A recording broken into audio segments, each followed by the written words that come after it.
Welcome to the Nitpicking Nerds. Today, another tier list. We are tierifying all of the archetypes of EDH.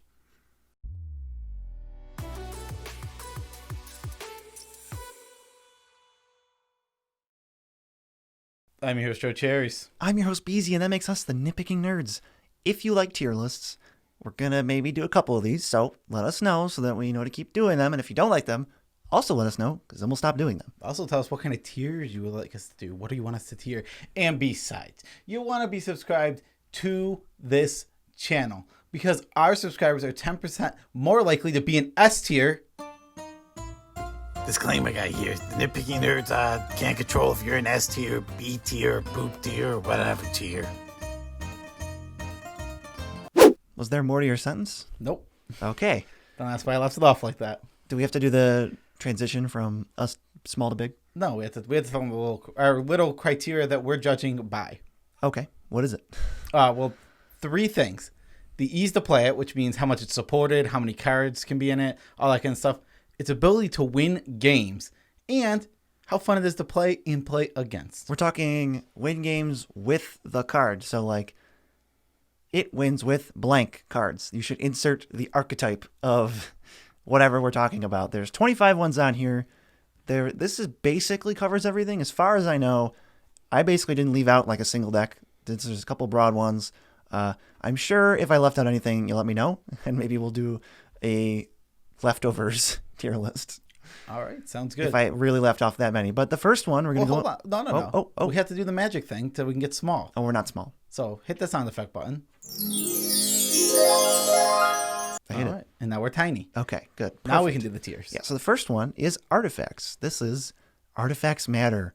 I could say that for every single one. So I'm going to stop right now. Cast a bunch of artifacts. This is like, I feel like in my head, these are very combo-y. Yeah, there's a ton. Basically, you want to make those artifacts count. They matter a lot. You're going to be using them to get bigger ones. You're going to be using them to ramp. You're going to be using them to do pretty much anything you want to do. And you're going to probably try to assemble some sort of mass amount of artifacts to just win the game. So artifacts is just so broad that I feel like the potential for fun is like way up there. And the potential to like, there's a million ways to win with artifacts. There's like Quark Clan Ironworks to make like infinite mana all the time. Scrap Trawler, all that stuff. Yeah, and I think that the artifacts themselves, there's some no fun ones, but I think those apply to another archetype way more. There's a different one that uses those. Ones. So I'm going to say this is an S tier. Artifacts S-tier? are so powerful. They're so good. They don't really inhibit too much fun unless there's some that do, but I would say there's some in any of these that will not be fun. But, Okay, yeah, artifacts are cool. Yeah, Good for you, artifacts. What is next? Enchantments. Oh. ETB. Island of Blossoms is perfect. It's just all the bajillion enchantresses. This could go for maybe auras too, but there's not so much auras. We'll focus on more like enchantments matter in general. So I think there's a lot of enchantments throughout Magic's history, so it's really supported overall. Well, just the fact that like there's the couple, these first couple are just card types, which is an archetype. Those are going to be super heavily supported. Yes. Yeah, and obviously there's a ton of enchantments throughout Magic's history, so it's a super support archetype. I don't know. It's okay for fun for me. It's just more like in the middle. It's like, I've had a ton of fun playing with it and against it. So I think you can do some really wacky things when you're like turning enchantments into creatures. You're playing enchantment creatures. You're playing get back all enchantments, and there's some things that are like not supposed to be there. Good removal. Maybe where it's lacking is like enchantment win cons. There's not a ton of those. Yeah, enchantments doesn't really win too easily. Like with enchantments. Yeah, it's not really that There's easy. like Cathar's Crusade is one, but that's kind of like +1/+1 counters. Yeah, and it's creatures still. So you want to put it like B? I was thinking C. C? We'll settle on C for enchantments. I just think enchantments is just an okay archetype. It's perfectly reasonable. Yeah, turns out when you lose mana rocks, 0 mana cast triggers, combos, you go to a C from an S. Next up is lands matter. Lands Matter is a very popular archetype. Mostly Lord Windgrace is one of the main commanders for this. You see it in green is the main color you're going to see for this. It's very supportive. There's tons of lands. There's tons of different things you can do with lands. Very supportive archetype. I think it falls short in the win con condition because in order to actually win using your lands, there's really only like 2, maybe 3 ways to go. So there's, I would say maybe Avenger of Zendikar kind of in my head is like a lands matter. win condition. So there's Valakut, there's Field of the Dead. Those are really good ones. There's like Omnath makes like 5/5s, and then when they die, you bolt something. See, I would call Omnath Omnath gives you an ability to win. Valakut, I feel that that is just a value card. I would not put that under win, even if. Well, I think if you're like cheating out, if you're cheating out, like end of turn, here's 3 or 4 dudes, or you copy it, maybe you can get something going. I just don't. I don't see Phil. I think that card I would never put in win cons. Well, I guess I'm thinking of Scapeshift. Maybe in my head, what I'm thinking of is Scapeshift of Vesuva and Field of the Dead, and then you have Anger out, and you can like kill one person. Yeah, still that's like the best case. That's the best case, and that's not even that good. That's a Scapeshift win con. I mean, Scapeshift is lands matter though, so any Scapeshift win con is. So I was thinking like A. I was thinking B because of how bad it lacks in win cons. It really lacks. Like it definitely has more than enchantments.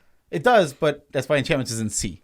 I wasn't necessarily disagreeing. I was just stating what I was thinking. Yeah. We can move on to Planeswalkers. Planeswalkers. So this one is a tough one. Its ability to warn Planeswalkers is very low, very, very low, unless you count, because it's only basically doubling season. And then Planeswalkers are impossibly hard to ult. There's not a ton of ways to go because overall, most Planeswalkers are bad in EDH. So you really just got to build toward the 5-6 good ones. This is one where it definitely gets the bonus for fun because besides fun, I think its archetype is very bad. And I will say, from having played several different Planeswalker decks, I don't think it's fun to play with. Maybe it's fun to play against. I don't find it that enjoyable. I've had board states where I'm just winning, and my whole hand is just Planeswalkers, and then it's like I can't win. This is like the slowest way to win ever. It's painful. I just want to go to the next game. So this is a simple D tier, right? I think it's D. I mean, it's not quite poop tier.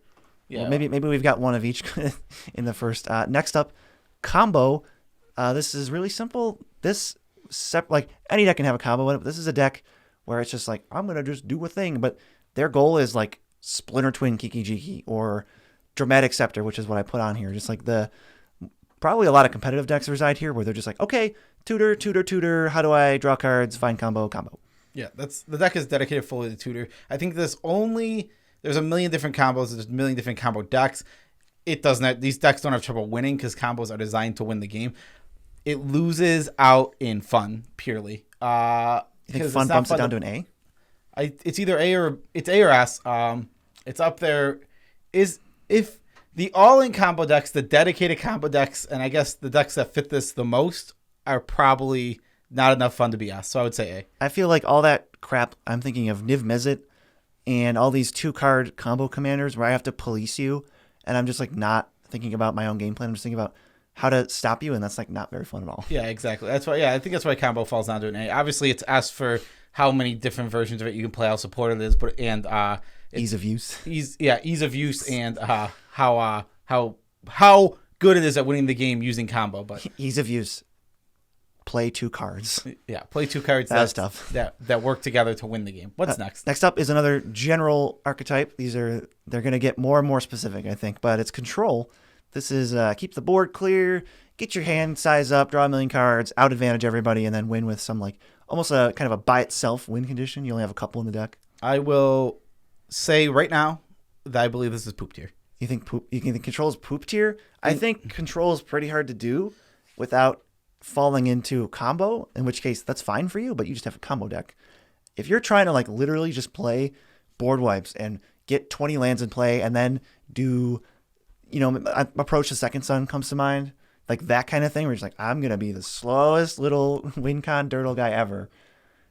I think is really hard. And I don't think that's fun for the table when you're winning.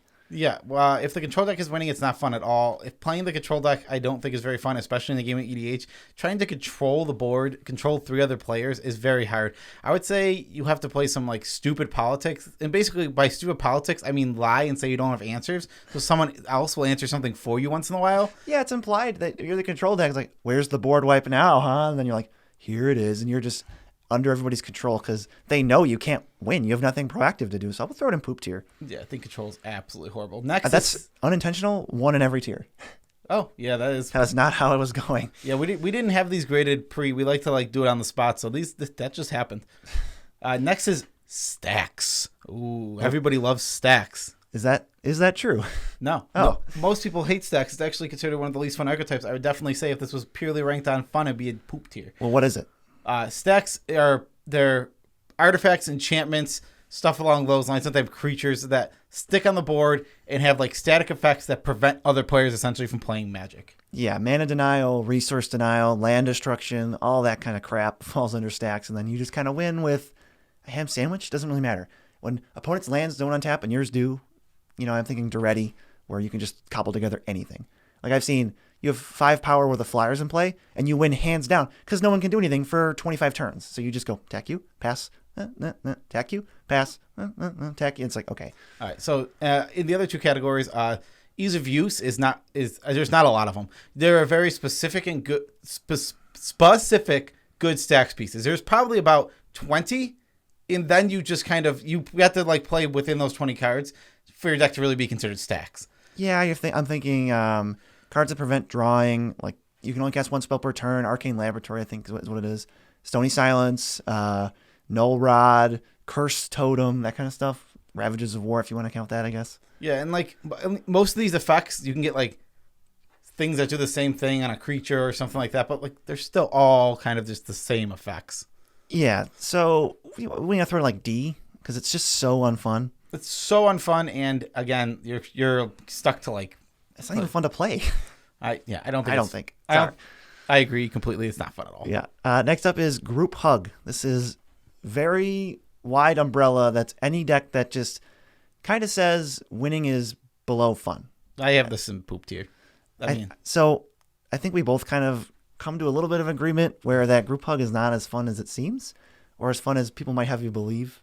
I mean, I'll tell you what poop tier. What Group Hug ends up doing is if it's handing out resources to everybody, it's giving away the game to the most powerful deck at the table. If it's not, and it's handing out resources to certain players, then it's handing the game to the players it's giving all these extra resources to. Nobody likes Kingmaker as far as I'm concerned. How about nobody at this table likes Kingmaker? I think it's really not a great way to play. So I would say with the general sort of like implied goal of the game, which is to win, if you're going into the game with that mindset and you don't know anyone's playing Group Hug and somebody pulls out Group Hug, I think it's miserable. I think if you go into a game like, yeah, I don't care what happens. Like, I'm here to socialize. Like, let's just throw some cards around. And someone's like, yeah, I have Group Hug. Like, cool. Like, let's all do whatever. Play Plane Chase where it just doesn't matter. Like, you have no control over anything. Then I think it's totally fine. But most of the games are the first thing. Yes, exactly. It's all I poop tier? Throw it in poop tier. Throw it in poop tier. Absolutely. Oh, should we? I kind of was interested in ordering them too. So I know Group Hug is below Control. You think Stacks is below Walkers too? If we go on the right is the furthest from. Stacks at least has power. So we'll toss Stacks above. I'll give Stacks that. We'll toss Stacks above. Good job, Stacks.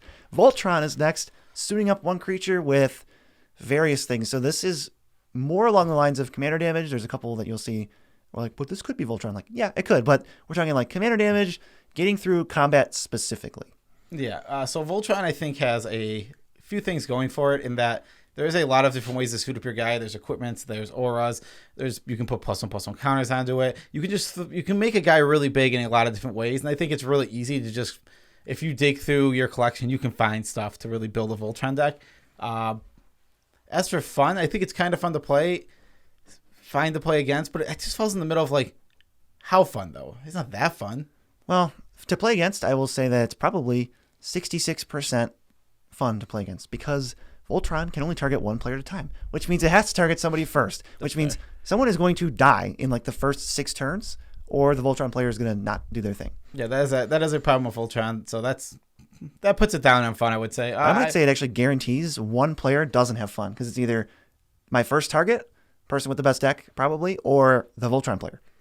Yeah, because if the Voltron doesn't get to do its thing because their guy dies, and they're just like, oh, I have a bunch of auras that do nothing. I have a bunch of equipment sitting on the battlefield. Yeah, I have like an enchantment Voltron deck. It's a blast to play, but I don't go in expecting much. Do we want to throw it like C?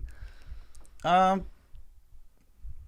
don't know. I feel like Voltron's D because it feels so bad. Like, it feels so bad to be targeted, and it feels so bad to have your deck not function, which it can totally not do. Well, we are talking also about the ease of use. It's very easy to build a Voltron deck. That's fair. Does that maybe bump it up into like low? Well, I'm talking low C. Not even like... Yeah, I'm fine with C. All Put it right. on the verge of DC. I'm Okay, fine with this next one near and dear to my heart. It's Graveyard. We're talking on reanimation, self-mill, like your Carador, Marin decks, just like salt of the earth, Satyr Wayfinder. Yeah, these decks are based around playing and using the graveyard. I think these decks are extremely fun. I think there's a lot of different ways to go with them. Graveyard use has been supported throughout Magic's history, from Alpha all the way through M21. So To me, it feels like better than Artifacts in S tier because it's got all the same pros that Artifacts have, but the con is there's a way to actually just stop it, and it doesn't say like Stony Silence. You can't play spells and they don't work. It's more like, oh, if I exile your graveyard, you have to start over and like rebuild. The thing I would say is worse than it. It is the thing that is worse than Artifacts is winning with your graveyard. You end up just being more combo-y. And the graveyard itself, like in the reanimation stuff, doesn't end up being what's actually getting there. I understand, like, even though the archetype is like super based around and it can work that way, usually it just ends up being like the good graveyard decks like are reanimate your protein hulks and stuff, or do a living death loop. Those are more combo-y type things. I would say living death falls under graveyard because if your graveyard's empty, it doesn't do anything. Like it says from the graveyard, but I will also say like reanimating protein hulk. How much of a graveyard thing is that? Like, yeah, that feels less so than like, okay, everything's coming back, or like Rise of the Dark Realms, or even I think so. What is a win con is saying like for each X in your graveyard, do a thing. Yeah, like, there's a couple of those, but not too many. Well, I think living ones. death is a win con, but I was saying living death loop specifically. Like I'm talking about like Eternal Witness, get it back. Yeah, exactly. If you and then create 3 mana and then do it again, it's like that's just a loop. But also, I think graveyard ends up combining into another archetype that's not on here, which is aristocrats. Yeah, that to me that kind of fell into a couple different ones. Like maybe that's one of the ones. Like we have you can see there's tokens on here, and then there's graveyard, and it just kind of felt like if I threw on aristocrats, it would be so much of the same space. I think aristocrats falls in the graveyard stuff mostly because me too. If you're throwing everything into your graveyard, usually it's because you're sacrificing it off your board, or you're doing another archetype like mill. Yeah, exactly. So graveyard's high up. I mean, are we saying S tier? Or are you saying S tier below Artifacts? I think it's definitely below Artifacts. Okay, yeah. but you're saying S tier. Yeah, I'm fine with S tier. Locking it in. All right, next one. This is one of the ones in an interest of limiting the number of, how many archetypes there are, but also I don't think most of these I would even make it past poop tier. It's just counters. So we're talking +1/+1 counters, -1/-1 counters, basically everything except loyalty counters, I guess, because that's planeswalkers, but, charge counters, filibuster counters, just whatever other nonsense counters, because the rest of them besides +1 and -1 are so tiny that it's just its own thing and they can all fit happily into counters and be represented. Yeah, I'll be completely honest. I think counters are just right in poop.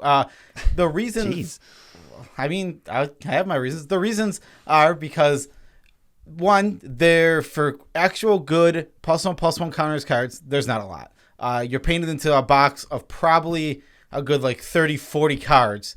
And that just depends on what colors you're in too. Because if you start limiting yourself on colors, you start getting less and less cards that you can use. You're painted into a box. It's not really that fun to play. It can be if you get like certain things going, but I don't feel like that has too much to do with the counter side of it so much as just like there's cool nifty things that can happen to work with counters. Like I've played counters decks. I had a counter Voltron deck, and a lot of it was like, oh, here's all this crazy crap happening with like me proliferating, and I have Hard Scales and Triskelion and Walking Ballista and Crystalline Crawler. Like those are all just great cards. There are a lot of good. I mean, I just don't see how that ever gets us to poop tier. Poop tier is like it just doesn't work at all. I think it's pretty fun for the table. It's definitely not toxic at all. Maybe -1/-1 counters gets a little bit of a negative grade, but it's not toxic at all. It's pretty easy to build. There's a lot of like maybe not the best stuff, but I think if you want to make a counters deck, it'll be pretty obvious if you just go through your binder. Yeah, like I feel like it's just like a D or a C, like a high D, low C. I just don't see how we get to poop. Yeah, I mean, you can put it in D. I mean, I just don't think counters is. I mean, most of the cards that say +1/+1 counter realistically are awful. Is the thing like they're like the ones you listed. Those 4 and 5 are like, oh, those are really good. And it's like I feel like you're painted into those ones. And there's like 10 versions of Whining Constrictor now. There are Hardened Scales, Doubling Season, Primal Vigor, the 2/2 Conclave Mentor. There's just like infinite of those. So we can move on to mill. This is milling your opponents. Or do you want to throw in milling yourself too? This is the easiest poop tier that's ever poop tiered. You thought aggro was hard. You have to mill 300 cards. You have to mill 300 cards. Give or take. On top of the 300 cards you have to mill, you also have to make sure they don't have something like, I don't know, a Kozilek in their deck that just reshuffles back in. Or even, it's pretty difficult to mill the card Nexus of Fate. As in, like, you can't mill that player or you lose. Like, if you mill their deck out and you didn't answer Nexus of Fate, you lose the game because they get infinite turns. Yeah, you literally cannot build a card. It's a replacement effect. There's nothing you can do about it. Right, so you have to have a static ability of, because doesn't Leyline stop it, or does Leyline not stop it? Weren't there some things that stop it? I think you have to get it from their deck is what we were talking about. You have to remove it from the deck. No. Like you have to Praetor's Grasp it. So then now you're in a mill category, but you can't even just mill. You have to be mill with like 3 or 4 bullet cards to where you have like Relic of Progenitus, where you can just, respond to your trigger, stop the Eldrazi from shuffling or the Blightsteel from shuffling back in. Or because no mill deck comes unprepared for that, where you're like, oh shoot, darn it, I guess you win. I mean, to be fair, all those cards don't stop Nexus of Fate. No, none of them stop that. It's not like you need an answer for specifically Nexus of Fate, but it's just milling is so difficult that I think that at least the ease of winning with it is poop tier. It's a challenge. I mean, it's not fun. I don't think it's fun at all. I don't find it very fun. Are we including self-mill? You didn't say.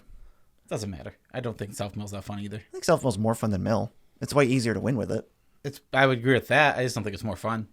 Well, so I guess if we're splitting it 50-50, it is way easier to win with self-mill Labman, like type effects. Or Nexus of Fate. I guess if you're milling yourself and you have Nexus of Fate, it's the same deal. Yeah. I mean, it's like the self-mill isn't really fun to play against, and then I would say the aggressive like mill you isn't really fun to play with. So then you kind of, maybe it just ends up in poop tier. I think it's poop tier. I don't think it's even close. It's not like there's a bunch of mill cards that are like heavy hitters either. No, they're awful. There's a couple for milling yourself, but that's more of a combo that just kind of eliminates your library. It doesn't really mill you. Like if you Demonic Consultation, you didn't really mill yourself, did you? No, absolutely not. That's a combo. You did not. It's not even a combo. It's just exile your library. Oh, it is a combo. It's a combo with other cards. Yeah. So next up is Flicker. ETBs, blink, over and over and over and over. Just get these effects. I threw Eldrazi Displacer because that's the first thing I think of. Yeah. So Flicker means creatures on the battlefield. It's exiled from the battlefield and then comes back to the battlefield. So as to re-trigger all enter the battlefield abilities, it or other creatures may have that trigger from it entering. Yep. This is different. This is not to be confused with Graveyard. Like if I keep living deathing my stuff with ETBs, that's just good for me. That's not Flicker. Flicker is from the battlefield to the battlefield still. From the battlefield to exile for half a second to the battlefield. Or for a whole turn sometimes. Well, usually, yeah. Sometimes it goes until end of turn. Well, where do we rate this? Because I know there's plenty of ways to just get, like, especially with Displacer, just a bajillion amounts of Flicker value or Flicker infinite things. We just built a 2-cent deck with a couple infinite Flickers. This deck is super easy to play. I don't think it's unfun to play against, really. It's very easy to interact with it, so I don't think it takes away too much fun. I think this is straight up an A tier. Solid A. Yeah, I don't think it's quite hits S tier because I don't think it's strong enough for S tier. Above or below combo? Below. Okay, the fact that it's kind of implied you have to win with creatures means that it's harder to win. Like, artifacts is so broad. There's artifact creatures. There's artifacts. There's graveyard stuff. Flicker is like, okay, I have to flicker my creatures to win. Yes, absolutely. And also, you can't, like, Swords to Plowshares my Mind Stone. You can. I don't think you can. I don't know about that. You can Karn the Great Creator it. No, but that's... Now you're adding wrinkles. You didn't say I couldn't add wrinkles. Tribal. Why don't you explain tribal? Tribal means that you're sticking to a specific tribe, such as humans, elves, bats. Slivers. Eldrazi. Bats. We went ahead and threw every single tribe that's ever existed here. I mean, for a good reason. I think tribes are fun to play. I think there's a lot of different ones to play, and I think there's a lot of support for them. I think the variety might just push it into S. I don't know. Maybe I think us outside of elves and a couple other choice ones, it can be pretty difficult to win. So maybe they get bumped down to like low A. Yeah, I'm feeling A because I'm on the edge of sitting here. I'm like, the reason I don't want to give it an S is because it really, like you said, besides elves, almost anyone after that struggles with winning. Yeah. Even the more popular ones, like, okay, elves and zombies can do it, but I'm thinking like dragons, humans, those things still struggle to win. even zombies, I think, struggle super hard to win. I mean, sure, they can work with the graveyard and they have a couple combos, but like zombies overall, other than a few like 3-4 cards that are really good, they still are going to struggle hard. Yeah, humans, slivers, these are the best, most popular ones, spirits, dinosaurs, they're all so hard to win with. It all involves like put a bunch of them in play, give them haste, and that's just not even that reliable by itself. So that's an easy one. We can move to tokens. If you thought it was hard to win with tribes, what about just fake creatures? The thing that I take into consideration with tokens, as I will also take into this because Aristocrats is not on here, it's also part Aristocrat-y. So it gets a little bit of bump from that because it is, if you're building a token deck, and I think if you're building it right, you're playing it Aristocrat-like. You have to be willing to lose your tokens, and if they're going to try to kill them, so you might as well have a backup like, okay, well, if they would die, I'm going to get advantage from them instead because there's a million of them, and I don't have to spend cards on making them. Yes, and I think that there's so many cards. There's a lot of cards that make tokens. There's a lot of different kinds of tokens. I think I'm floating around C or D. It feels more C to me because I think tokens is totally reasonable in terms of fun and like it's healthy for the table. There's no he brought a tokens deck. I couldn't deal with his 1/1 soldiers. Okay, well, can we just pop to the poop tier? Pop to the poop tier? You think discards poop? Oh, absolutely. So in terms of, we're talking either yourself, madness, or the table, which can still be madness, kind of like a resource denial plan. Some of the stacks pieces even fall in here. That is not fun. And I think winning via discard is really, really difficult. You have to go in on the megrims. I would say it's next to impossible in most cases. I think this is an easy poop tier. We'll throw it below control. So I think that was easy. We don't have to spend too much time on the easy ones. Equipment. This is a well-supported one. The thing I think it lacks in is strength, because I don't think equipments are very strong overall in EDH, but I think it's very fun. I think there's a lot of ways to go with. There's a lot of like decent equipments, especially if you're willing to like delve down a little bit and play some of the obscure ones that might not pop off the page at first. There's a lot of them to play. How would you differentiate this from Voltron? Because I don't think they're the same thing. Well, it doesn't matter what you're equipping. You can equip a bunch of different things. It's not all about just putting it on your commander, per se. Yeah, it might be casting it. It might be or playing like a Sword of Fire and Ice to get some draws. It doesn't have to be on your commander. You just need anything to hit with that sword. Right. So, and there's plenty of cards that say, oh, equip 0 and now, or clone your equipment and then like now my stuff is just, it's all over the place. So where do you want to put it? Because we know it's not very good to play. I have it in C tier. C, low C, like above tokens. Well, like it's like right. It's like it pretty much fits right with Voltron in my buy. Yeah, I feel like it has to be below Voltron. Like Voltron's just a better way to go in some aspects. But we can move on to life gain. It's so hard to win with life gain. Life gain itself doesn't really win too many games. There's a couple win counts with life gain. There's the whenever you gain life, they lose life. Obviously, that's the little picture there. Yeah, Sanguine Bond or right. Veto. But I don't find it fun. Draws out games. You play less games. I don't find it good. I've played life gain deck, and I felt like all I'm doing is delaying my death. I'm not actually tangibly bringing myself close to anything. So I feel like life gain's fun. I don't think it's good. I think life gain is not a great way to go because the main reason I don't think life gain is strong or good is because the gaining life, there's not ways to pay it off, not enough ways to pay it off. Like, obviously, there's like Necropotence. Necropotence was broken anyway because we started at 40 life. And obviously, there's other things that can pay it off, like, what's the laser cannon? Aetherflux Reservoir. But those cards are just good. They fuel themselves. And, yeah, they fuel themselves. Sanguine Bond, another one that can pay it off. But outside of those, you start going real low into like, well, now how does me having 10 million in 3 life win me the game? Yeah, I also think we are proponents of changing the starting life total to 30. That would make life gain so much better. If life wasn't just this abundant thing that you have a million of and you don't have to ever worry about getting aggroed out and dying, then you would spend it more frivolously, and having 60 would matter a lot more. Easy D tier. I don't think this is poop. I don't, because I think... Where are we at? What do you think? Above stacks? I have it below walkers. I have it like Just worst. the worst one. Yeah. It's the worst D tier. But like, life gain, I think the fun of actually like trying to make something so bad work. You're treading above poop. You're treading water. Yeah, you're treading water. The next one I have keywords. I'll explain that. Keyword could be a couple things. Keyword soup. We have Odric here. oh, all my guys are going to gain everything. Or we have pick any single keyword and build around it, like blue-white flyers, trample matters, haste, vigilance, whatever nonsense keyword you want to build around, except for one. The problem with keywords is it turns out you just have to randomly hope it fall. If you say you're playing an Odric deck, finding those keywords is easy. Finding a card that is playable that has that keyword is a lot different. Yeah, we had to build a budget Cathril deck, and we were looking for hexproof, and there's none that are good. What did we put in? We put in some cheap ones. There's like a 2-1 for 2 that has hexproof and reach, and then there's like Thron the Last Troll has it now.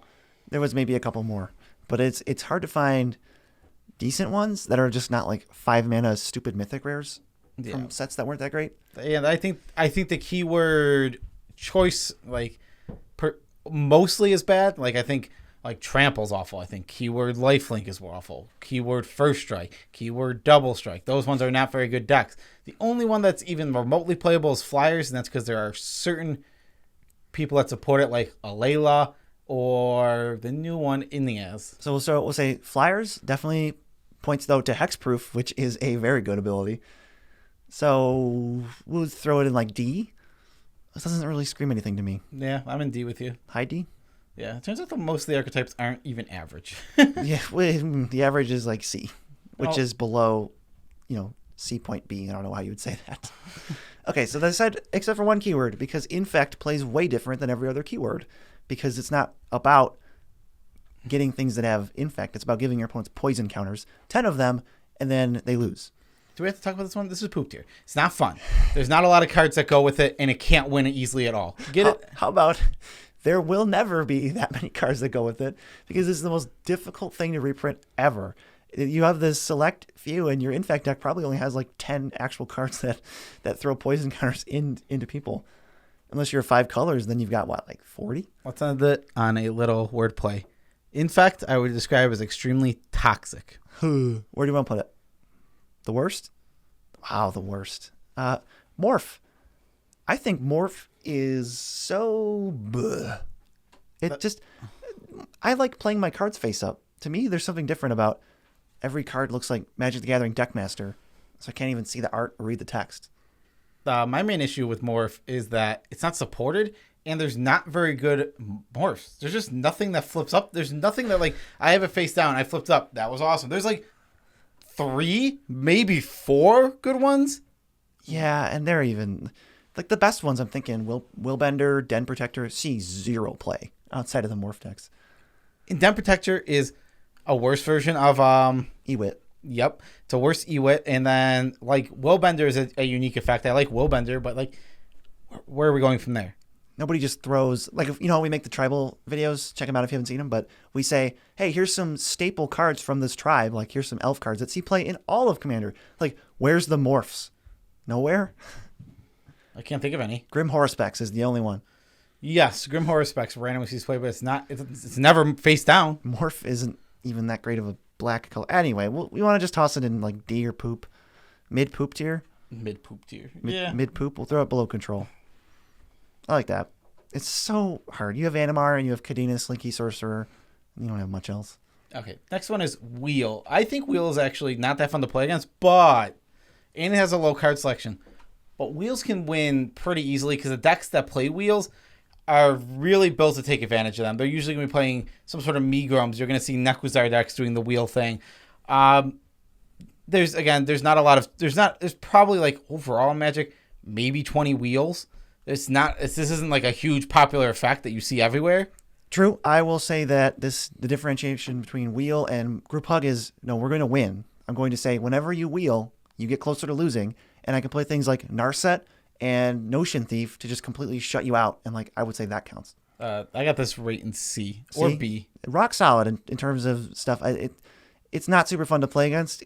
People think, oh, I get more resources. It's like, no, they're just trying to like kill you in 4. They're going to cast 4 spells and you're going to die. So you have to like get on them. Don't just enjoy your new cards. Yeah, exactly. So mid C tier, just be careful. Next we have, I would say, a shoe-in for the poop tier. Oh, there's no discussion. Okay, let There's me some. explain to you. Okay, I will explain everything to you right now. I don't think Chaos is very fun to play against whatsoever. I don't think things just being like, oh, it's so random and fun. Oh, look how fun this game was. It wasn't fun. It was boring because all it did was we flipped 2 coins and then we picked random winners. Why do we do that? It's very similar to the group hug. If you're going in and you're like, yeah, whatever, like let's just have a random nonsense, throw cards around, that's fine. But the agreement is typically, hey, someone's going to try to win. And we're in accidental Kingmaker. I don't even know if that's better or worse than purposeful Kingmaker. That's kind of frustrating to me. And I think that Chaos is a trap that playing it isn't even as fun as it looks. So we're just going to throw it even below Infect. You just get out of here. And I love the fat, like, noble guy. He's in, like, a bunch of the Chaos artworks. Like, that's Thieves Auction, but he's in a couple different ones. Oh, okay. And I don't know why, but that's it. Next we have Poolamog representing big mana. This is like huge dumb spells, X spells falls in here. You know, just the giant fatties decks. I think big spells is a pretty powerful way to go, especially if you're not playing against a ton of counter spells. Because 1 or 2 big spells like these can just win the game. When you're going to be casting things like Ulamog, they're just going to take over and win the game when they hit. Things with Annihilator, just huge, big threats, drawing 20 cards because you inside of your what's the crew fix? Inside of your crew fix, there's 20 mana. Like Omniscience is a great card in these decks. You're just like, okay, I'm going to save 1,000 mana. Yeah, it's pretty good. How do you feel about fun? It's pretty hit or miss on whether it does anything. Yeah, I think it's super fun to play. Not fun to play against. Like a B. I have this in B tier. Finally getting another B. We'll just definitely below lands. And this is an easy poop tier for me. The last one is toughness. Butts matter. So we're going to throw in Defenders, the Arcadies Strategist decks, Doran decks, walls, like all that stuff falls under like toughness matters. I don't think it's certainly not very strong.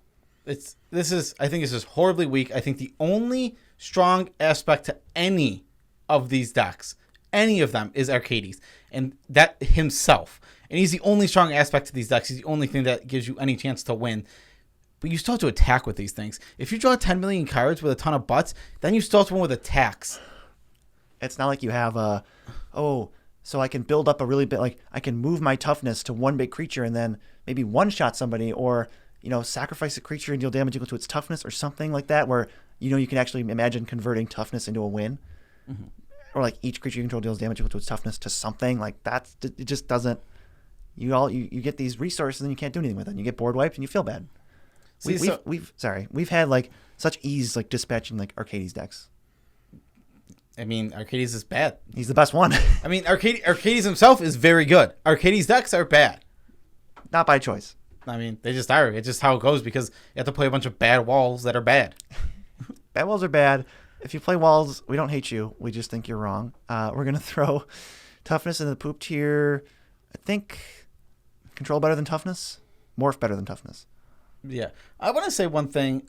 I think that a few of these, specifically, like just because it's in poop tier, doesn't mean it can't be built to be fun at all. This is taking the archetypes into an average view. The average discard deck is horribly unfun. The average group hunt deck, I think, is horribly unfun. Right. You have to agree to a different social contract than you normally do. So if we rearrange this to where you agree to the let's throw cards around, then maybe Group Hug and Chaos go into the S tier.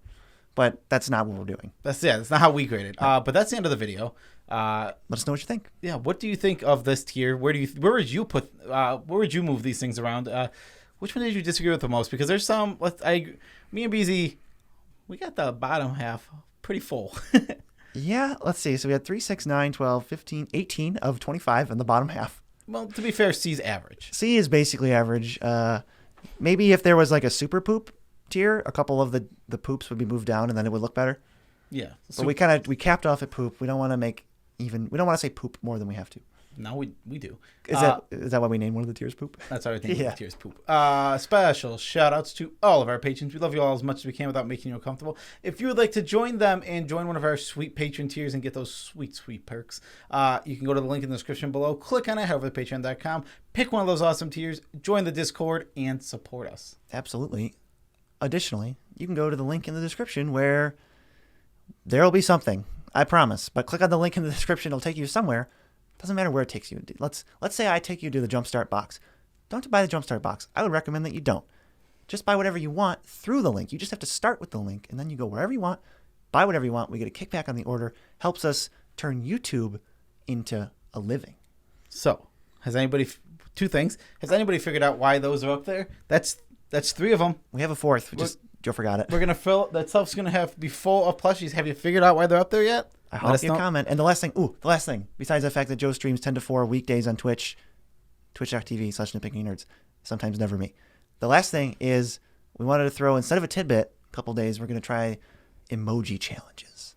So the emoji challenge means there's going to be 3 emojis that represent a commander in EDH. What do those 3 emojis represent? Check them out. And peace out, Tribe Scout.